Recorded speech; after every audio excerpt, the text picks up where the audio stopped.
Uh, all right. I guess we're going. So I'm just going to go ahead. I'm a longtime science fiction fan, and I write the Raw Illumination Net blog devoted to the writers Robert Anton Wilson and Robert Shea, and I'm a longtime science fiction fan. And I'm also on the board of the Libertarian Futurist Society, which presents the Prometheus Awards, and I'm a judge for the Best Novel finalist list for the award. So let me introduce my two panelists. The F. Wilson that you see sitting in front of the what looks like the Aurora Borealis is best-selling award-winning novelist F. Paul Wilson. Wilson is a Grandmaster Horror Award winner and a Prometheus Award Lifetime Achievement winner. He has written over 60 books spanning science fiction, horror, adventure, medical thrillers, young adult, and probably a few more genres that I'm forgetting. He won the Prometheus Award for Wheels Within Wheels for Sims, and won the Prometheus Hall of Fame Award for Healer and An Enemy of the State. He sold his first story to Analog in 1970 and has 8 million books in print in the United States, including his well-known Repairman Jack novels. And you may also have heard of his New York Times bestseller, The Keep, which was turned into a 1983 Paramount film. So we know that a lot of you are probably here because you're fans of Wilson, and we have some juicy F. Paul Wilson questions that he's promised to answer, so stick around. Michael Grossberg, my other panelist, is an award-winning journalist and arts critic. He has written for Reason Magazine and Backstage and worked for newspapers in Texas, California, Indiana, and Ohio. Michael co-founded the Libertarian Futurist Society as a nonprofit all-volunteer group in 1982 to sustain the Prometheus Awards, which had gone into hiatus after being presented essentially as a one-shot to my other panelist, Mr. Wilson. Michael serves on the Libertarian Futurist Society board and helps administer and judge the awards. So my first question is going to be for both of our panelists. Why should there be a Prometheus Award? What good is it?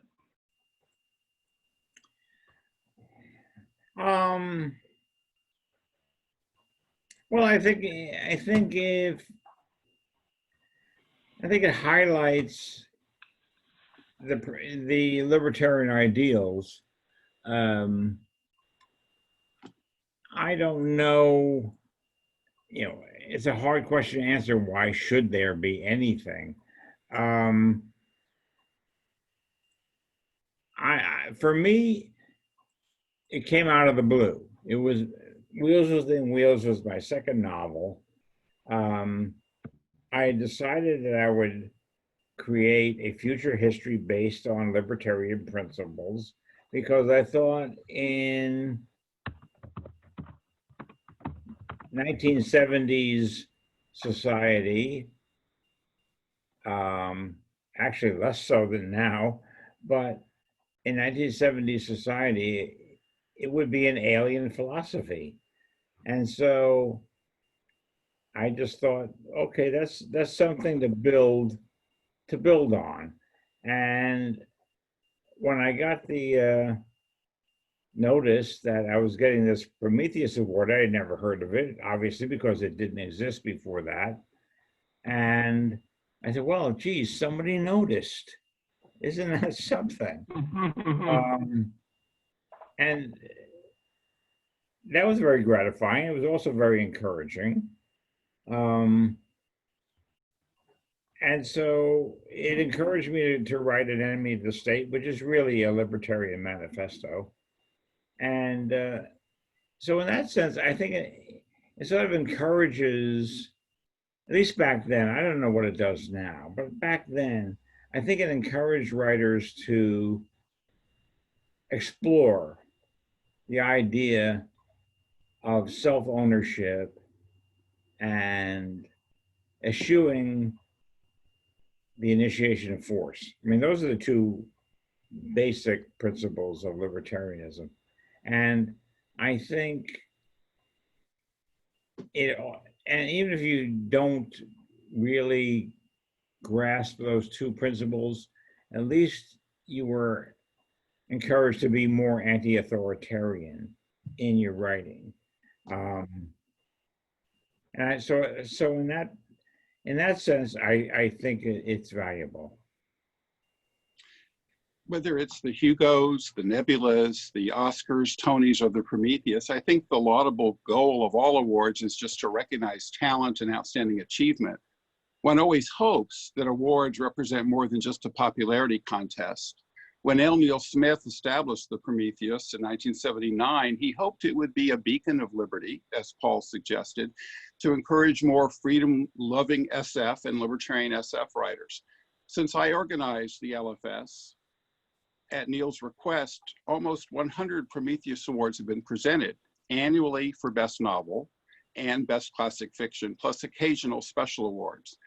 The variety of authors who won is pretty interesting and impressive. Some are emerging talents, some are explicitly libertarian writers, some are liberals, conservatives, socialists, centrists, people we have no idea what their actual views are, but they just write good stories. Many are well-known names and even grand masters in the Hugo Awards or Nebulas, people who've long explored the libertarian and anti-authoritarian themes that have helped shape so much modern science fiction and fantasy.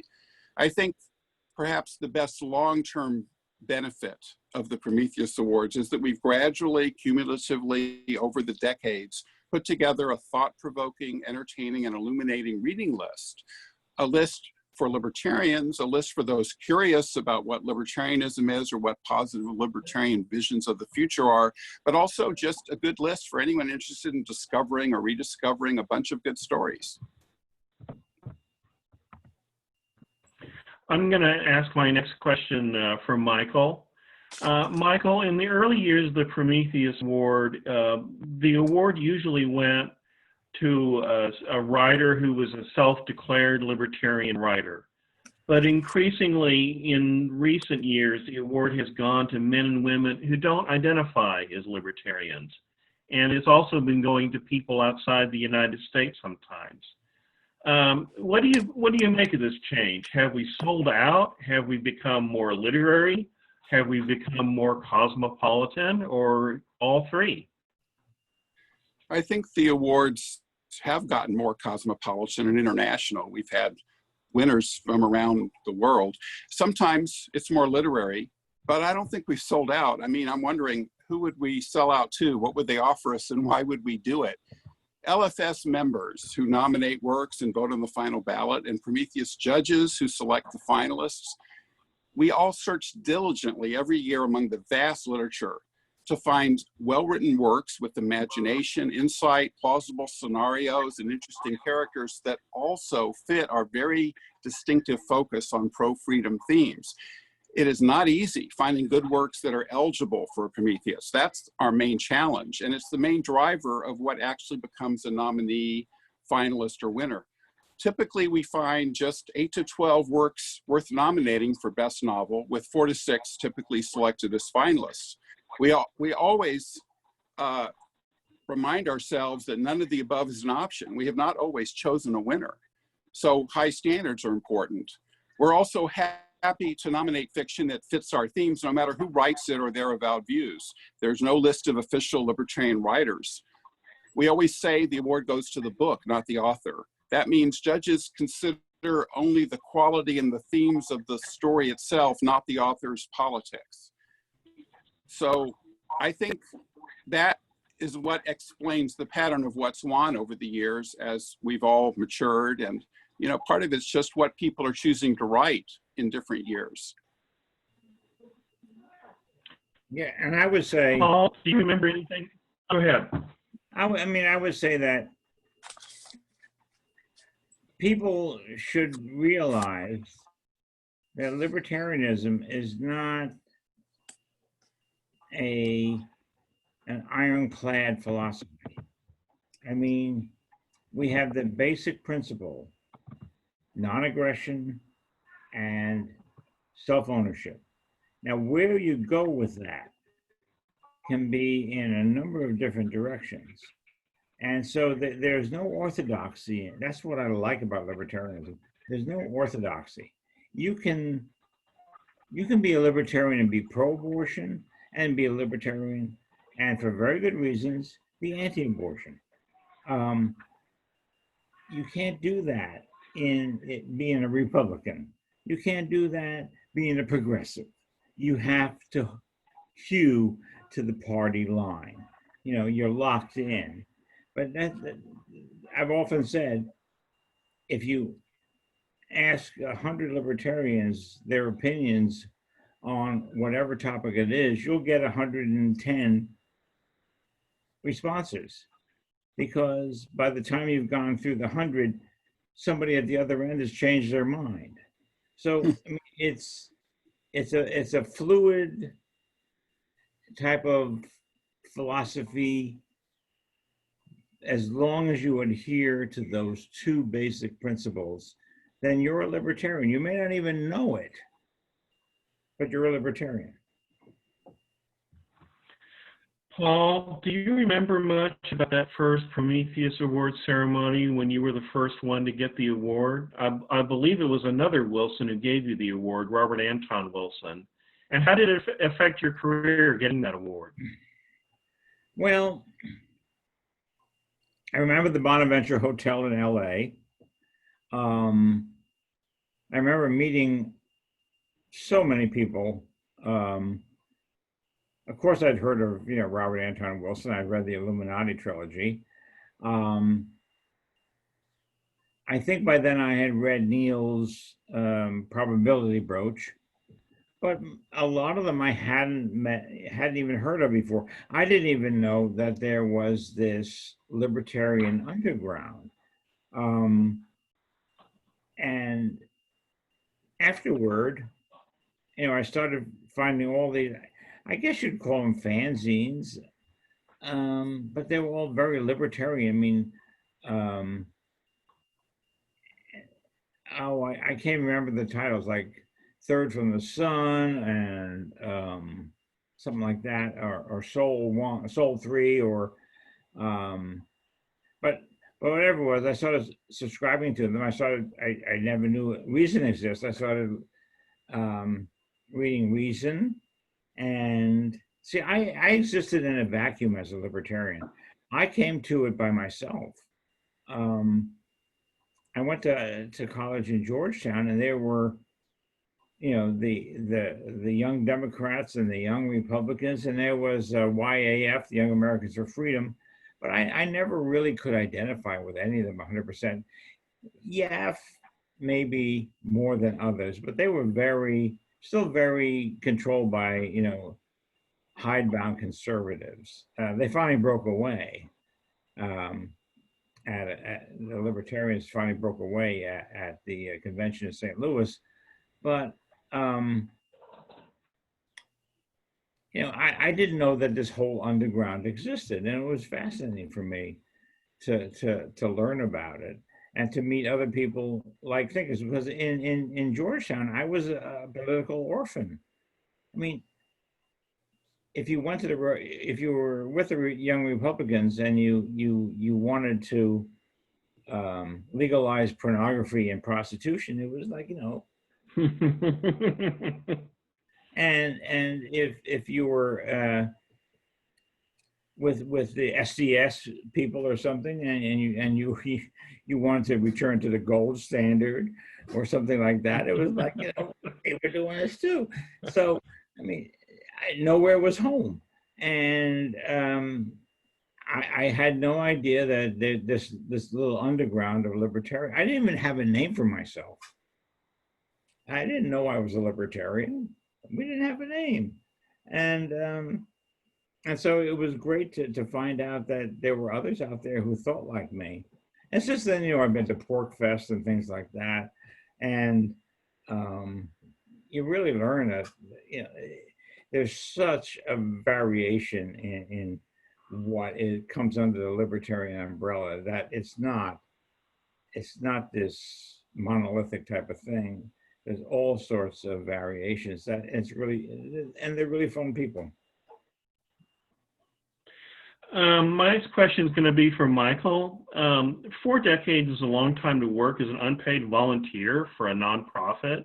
What keeps you going in doing this? I've always loved reading science fiction and reading just all sorts of other stuff. Also, when that interest in the arts and literature, film and theater led me to become a critic and a journalist, that kind of focus, I find that critical focus meshes very well with judging the Prometheus Awards. I view awards as a very good way to honor excellence and advance a richer culture. It's also a nice way to discover commonalities between people who may not realize they share common values. And I think that's so much better than attacking those we disagree with, all this tribalism and factionalism today. I don't like to demonize the other. I like to find our common humanity. I believe in spreading the light, not cursing the darkness. So I want to spread some light. I want to mention some of the winners that have inspired me and keep me going. J. Neil Schulman's Alongside Night, Smith's The Probability Brooch, James Hogan's Voyage from Yesteryear, Victor Coleman's Kings of the High Frontier, and Paul's Lanag trilogy, including An Enemy of the State. They all rank high among winners that offer explicit libertarian visions of a fully free society. But many other winners conjure vivid dystopias. Orwell's 1984, Bradbury's Fahrenheit 451, Anthony Burgess's A Clockwork Orange, and a novel I wish more people were aware of, Ira Levin's brilliant Underestimated This Perfect Day. Many other winners dramatize fights for freedom against tyrants, slavers, unlimited government or statist collectivist ideologies, and that includes some real libertarian classics like Heinlein's The Moon is a Harsh Mistress and Rand's Atlas Shrugged.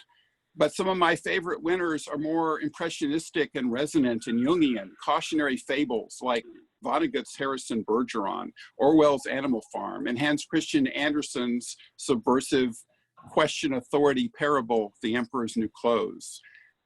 A few winners test liberty and tyranny through alternate history, and some great examples, Brad Leineweaver's critique of Hitler's National Socialism in Moon of Ice, Joe Walton's critique of fascism in Halfpenny, or Neil Stephenson's rich Baroque cycle series with insights into the development of the modern classical liberal or proto-libertarian order in the system of the world.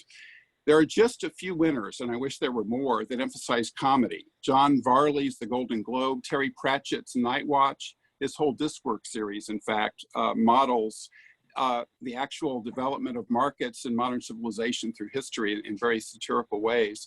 And of course, the Illuminatus trilogy. I wish there were more, because today, more than ever, boy, we really need to laugh. I have another question for Paul.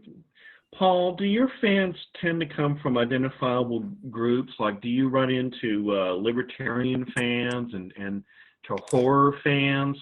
Or do you find more often that they're just F. Paul Wilson fans who just try to read all your stuff? I found the largest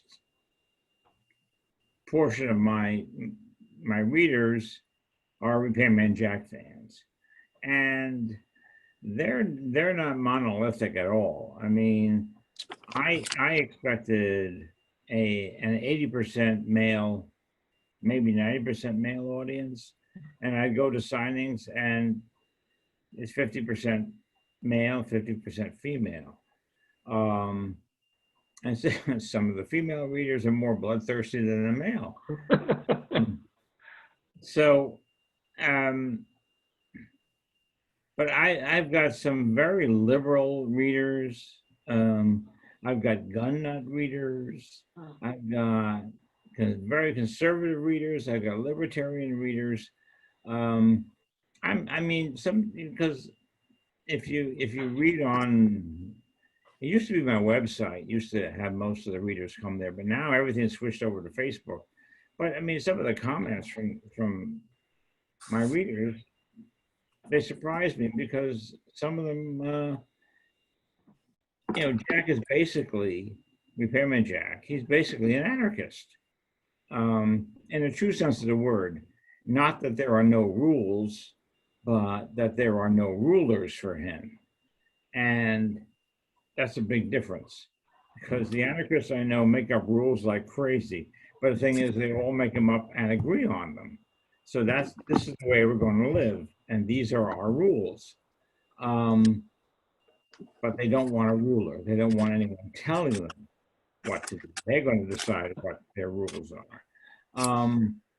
And so Jack being that kind of a gut anarchist that he hasn't been reading Murray Rothbard or anything. This is just the way he is. I don't want anybody pulling my strings. The irony of the series is his strings have been pulled his entire life, but he just didn't know it. But I think that has resonated with a lot of people, and the woke generation, I don't think will respond to him because he doesn't follow any rules. Don't. And he's not politically correct by any sense of the imagination. And he just does what seems right to him. Do the right thing is a cliche, but that's what he does. And what he does, what he thinks is the right thing, isn't always the politically correct thing. But that's the way he is, and he doesn't really give a damn. And so I don't know where his future lies, with the Wokerati, but his sales keep the backlist keeps selling. So there are people out there who who do take to that type of slightly anarchistic approach to life.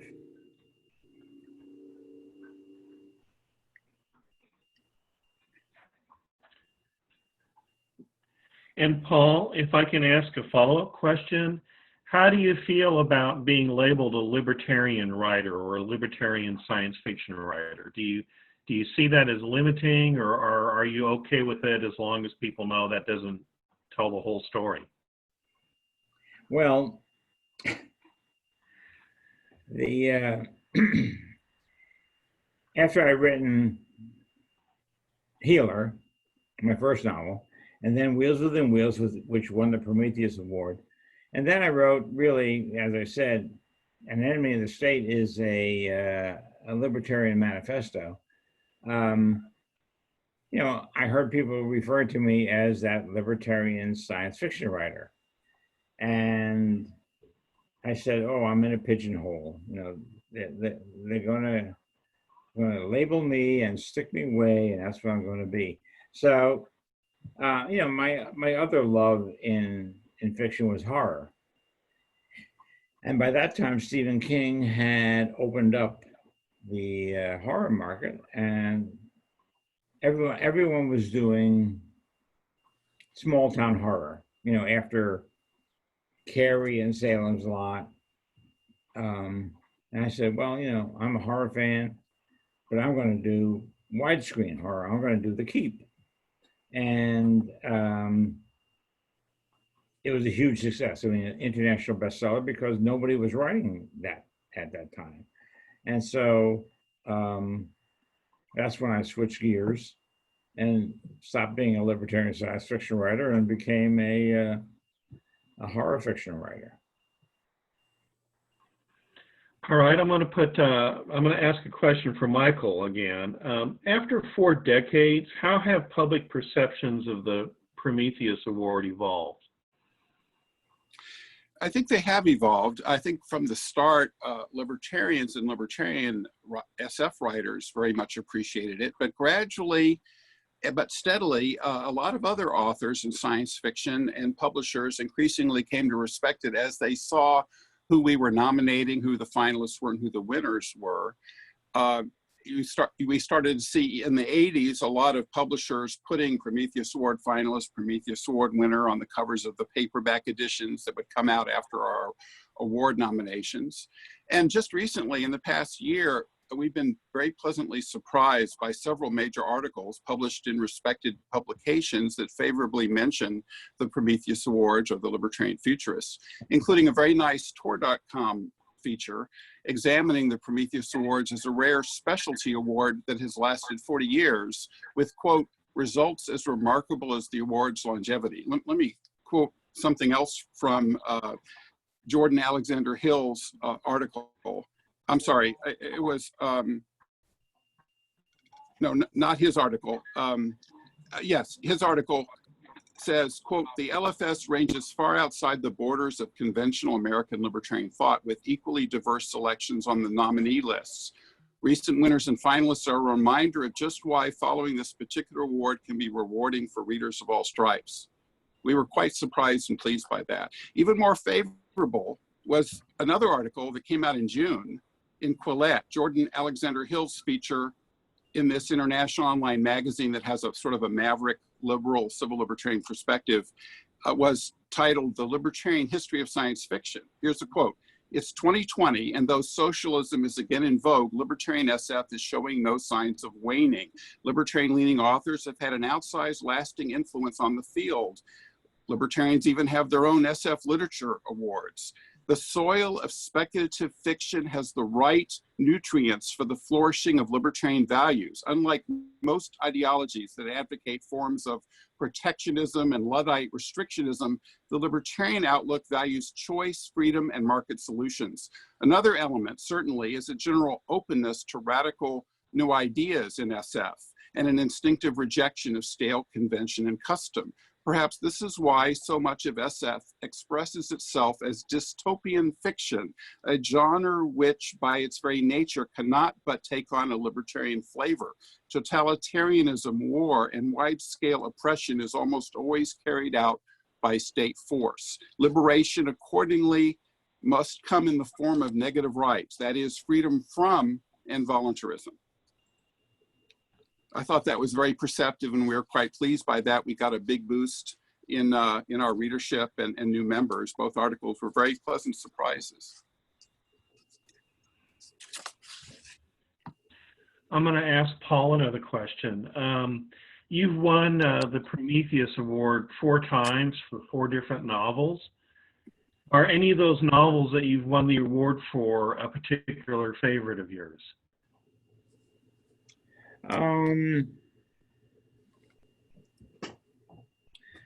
Well, Wheels Within Wheels wasn't really a novel as far as I'm concerned. It was a bunch of a group of stories I'd put together, related, somewhat similar. You know, Healer was not really a novel. An Enemy of the State was my first true novel. In that it was conceived as a novel from the beginning, and that's where it went. But of all the ones that won the award, I think my favorite would be Sims. It came to me, I was reading an article in the New York Times where it said that chimpanzees had 98.2% of, you know, we shared 98.2% of our DNA with them. And I was saying, geez, what if it was 99.6? And from there, the whole novel developed. And it was really about, it came down to be, what does it mean to be human? How do we define what is human? And I think I dramatized that in some of the best ways I've ever done. And so I'm very proud of that novel. I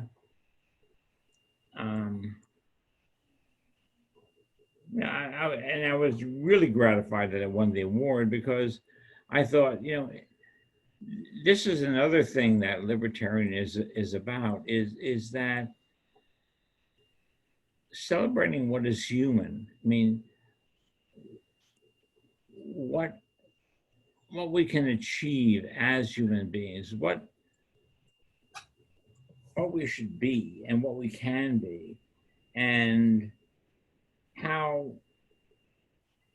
you know, and being inclusive is such a cliche nowadays, but it was including, the whole idea was including these hybrid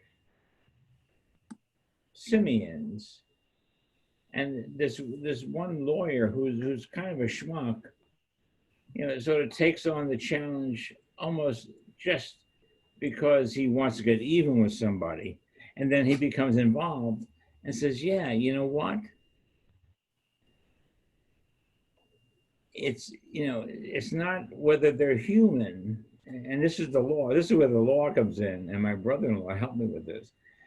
Human isn't necessarily the criterion. The criterion is personhood. And he was able to establish personhood for these Sims, and it just turned everything upside down.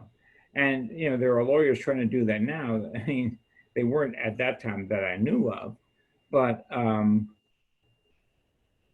know, and that I think is one of the things that people don't understand about libertarianism. You know, they will go and say, oh, well, you know, their record with the environment, you know, sucks.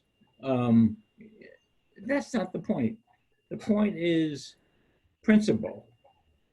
And the principle is this person, is this being a person? And how do we treat this being? And libertarianism takes a major stand philosophically in that.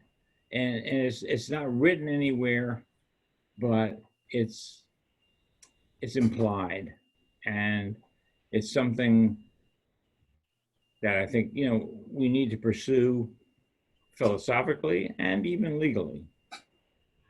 I love Sims, and we were talking before we went live about how that wouldn't make a bad movie either. But I wondered if I could ask a follow-up question, Paul.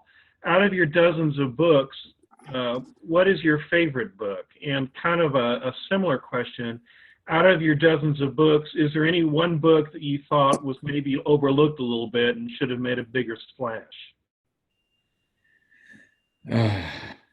Well, they're all were overlooked a little bit. No, I can't complain about The Keep. The Keep has been enormously successful, and you know, sold millions of copies. So I mean, I can't. I wrote a book called The Fifth Harmonic, which was sort of a new agey type of thing, but it was really about self-realization. I could not sell it. My agent couldn't sell it into the New York publishers. They didn't know what to do with it. They said, how are we going to sell this? You know, you're F. Paul Wilson and you write thrillers. This doesn't strike us as a thriller. But he did find a small publisher in Hampton Roads. And I wish that had gotten better coverage, because I think it's a really good book. My other lost novel, I think, is Virgin, which I wrote under my wife's maiden name. It's a religious thriller. I'm a dyed-in-the-wool atheist, but still I was raised a Catholic. There are certain things that I find fascinating about the Catholic experience. And so I wrote Virgin, which is really a very religious book that is, when you finish it up, you realize this is against all organized religion. It sounds like it's written by a believer, but when you come to the end of it, you say, this is against all organized religion. And, you know, again, there was no real big hook to it.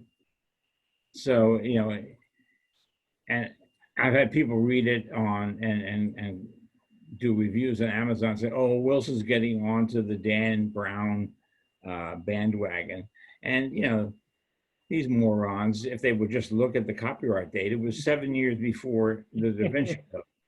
But what are you going to do with those people?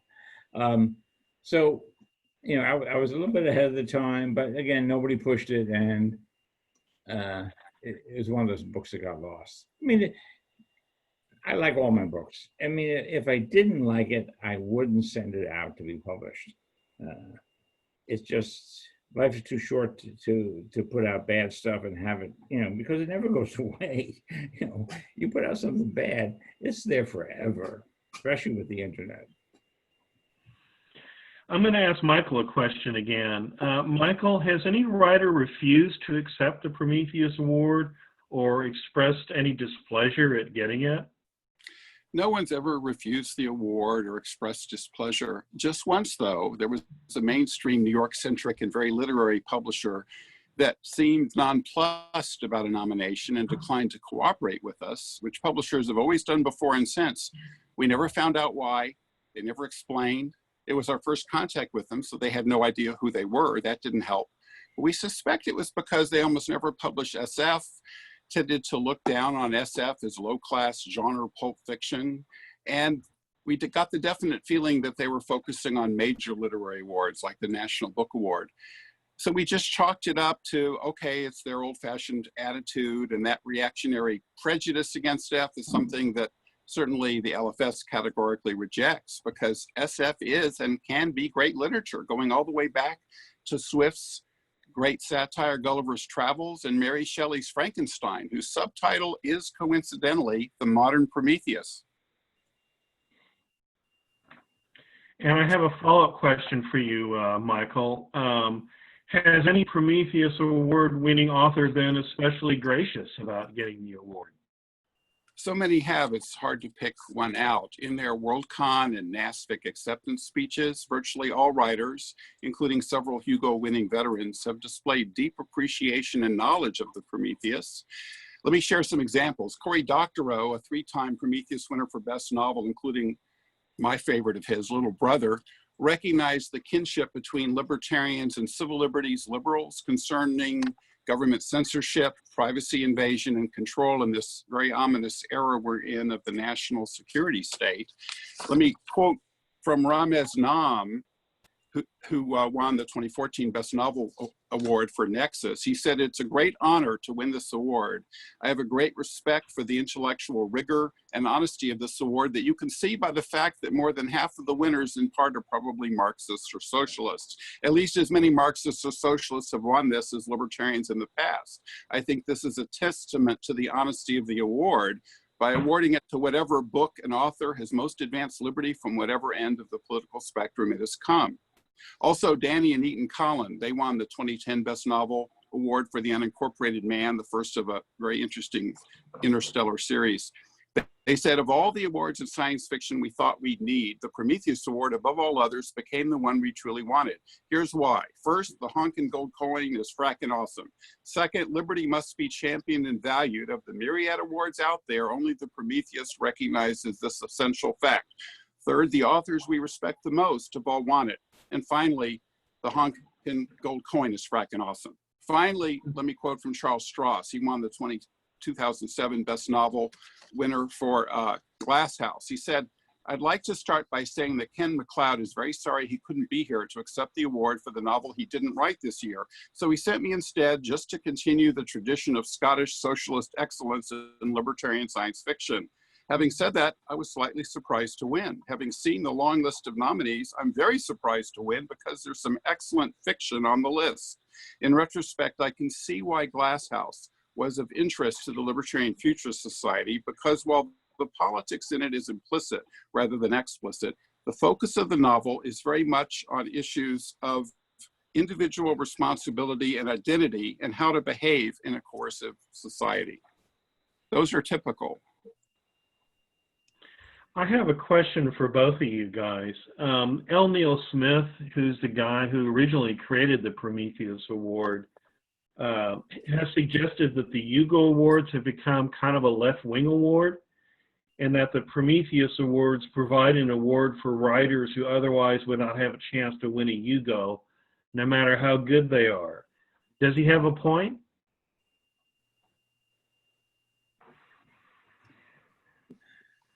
Paul, would you like me to go first, or would you want to say Yeah, something? I mean, I don't follow this stuff, so maybe you'd be better to answer that. Well, I'm not sure. I view it a little bit differently from Neil. Of course, fan awards reflect the fans as well as what authors choose to write, and those tastes and interests change over the years, as we all do.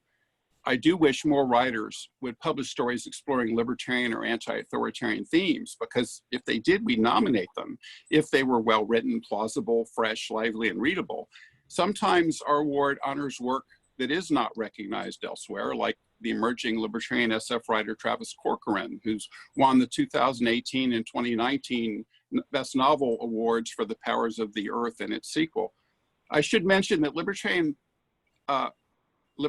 as Paul said, disagree, and LFS members often disagree in discussing the nominees and finalists. Sometimes also we read and discuss but do not nominate works that do have explicit libertarian ideas because they're poorly written, especially first novels or self-published works.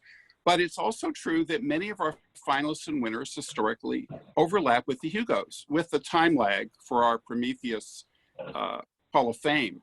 That includes Eric Frank Russell's The Great Explosion, Bradbury's Fahrenheit 451, C.M. Kornbluth's The Syndic, Heinlein's Stranger in a Strange Land and The Moon is a Harsh Mistress, Ursula Le Guin's The Dispossessed, and Cory Doctorow's Little Brother, plus several works each by Werner Vinge, C.J. Cherry, Ken MacLeod, Charles Stross, and Neil Stevenson, all finalists or winners in both awards.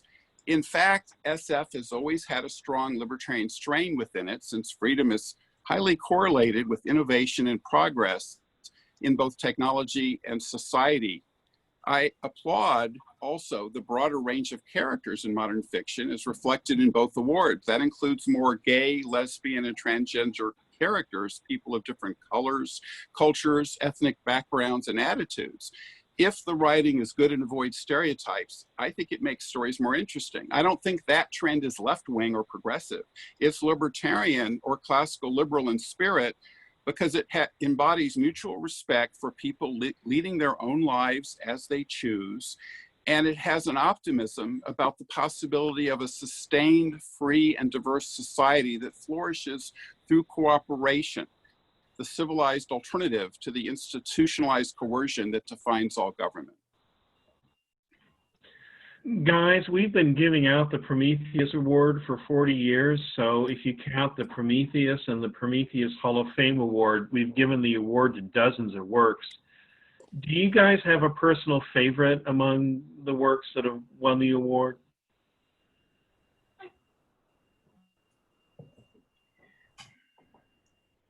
Well, I'm sure I do, but I don't have the list in front of me. That's kind of hard to answer, to tell you the truth right now. The whole list is available at our website, lfs.org, where we also have the Prometheus blog with weekly appreciations of past winners. And you can see the entire list of all the winners for the best novel, the best classic fiction, which is our Hall of Fame award, and various special awards. I can tell you that I don't have just one favorite, but there's several that I'm very happy won. I especially appreciate some of the dystopian classics that have been inducted into the Hall of Fame, especially Orwell's 1984 and Animal Farm, sadly both so relevant today in our new era of groupthink on the left and the right. Bradbury's Fahrenheit 451, I had a chance to actually meet him and invite him to a conference in the 80s. Such a great humanist and gentleman, and he was what I would call a Jeffersonian liberal, but Fahrenheit 451, with its love of literature and its opposition to censorship, is just one of the great classic novels of the century. And of course, Rand's very prophetic Atlas Shrugged and Anthem. Because I respect the mythic power of fables, I was just so thrilled in 2000 when the Hall of Fame recognized The Emperor's New Clothes, Hans Christian Andersen's libertarian parable about the importance of questioning authority. And I was so happy last year when the Hall of Fame recognized Kurt Vonnegut finally for his critique of radical egalitarianism taken to dictatorial extremes in his satirical story, Harrison Bergeron. So those are just a few of my favorites. And I'm going to take a moment and answer my own question. I thought Halfpenny by Joe Walton was just a splendid book. I was very happy when it got the award. Little Brother by Cory Doctorow, I thought was very strong. The Forge of the Elders is my favorite of the L. Neil Smith books that have won the award, although my caveat is I still haven't read the Probability Brooch. I need to read that. And among the Hall of Fame winners, I really like the Illuminatus trilogy. I think it holds up well. And The Moon is a Harsh Mistress by Robert Heinlein has long been one of my favorite Heinlein novels. So those are all ones that I like.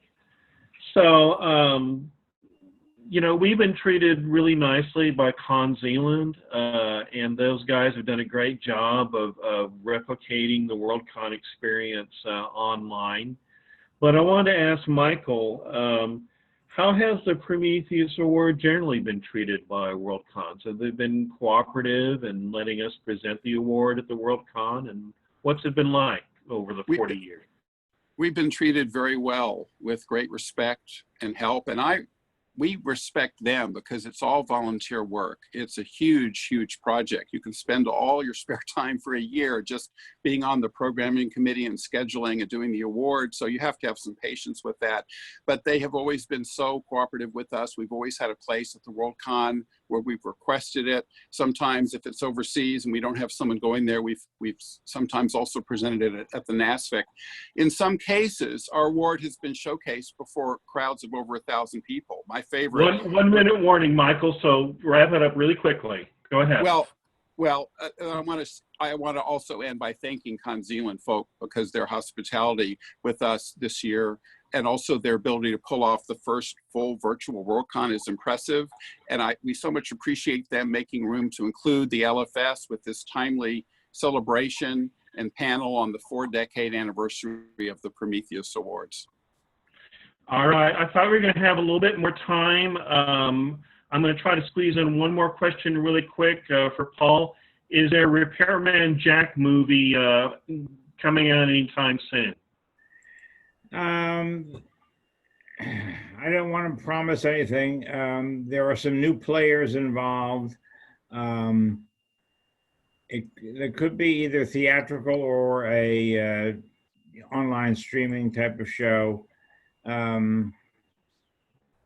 But beyond that, I don't want to name names because people come and go in this thing. It's been in development hell for 25 years now. And I can't say it's going to be anything soon. We'd love to see it. So would I. All right. Well, thank you, everybody. If you want, you can come over to Discord in Program Room 5, and I'll try to take any questions that anybody might have that we weren't able to get to tonight. Thank you, everybody, and good night to New Zealand and Australia and everybody else. Thanks. Good night.